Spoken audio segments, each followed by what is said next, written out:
The Sakharov Prize this year will go to the Saudi Arabian blogger Raif Badawi.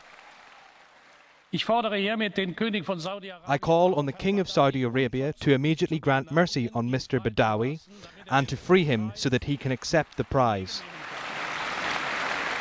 A standing ovation at the European Parliament for the 31-year-old whose online writings about free speech were met with a jail sentence and public flogging. Raif Badawi was convicted in 2012 for insulting Islam after he criticised senior religious figures. Following death threats, his wife and 3 children fled Saudi Arabia. Now living in Canada, they campaigned for his release. His wife Ensar says she'll tell him of his award in their weekly call. I'm sure Raif will be happy because such prizes have an effect on his psychological well-being, and we hope it will have an impact on his legal case.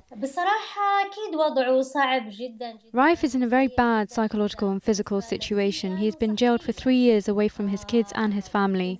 He has been flogged in a public place. He has a 10-year prison sentence, a 10-year travel ban. The first of 50 of Badawi's lashes were carried out in January. The remaining 950 have been postponed as his wounds were slow to heal.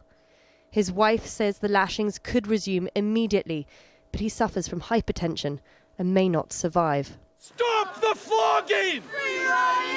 There have been protests outside Saudi embassies and demonstrations, but little criticism from Western governments. Campaigners say this prize will shine the light on Saudi Arabia's human rights record and be a blow to its global image.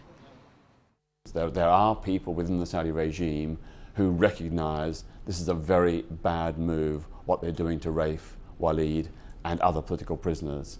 And hopefully that may encourage them to push for change. The Sakharov Prize is awarded by the European Parliament to individuals or organisations for their contribution to the fight for human rights and democracy.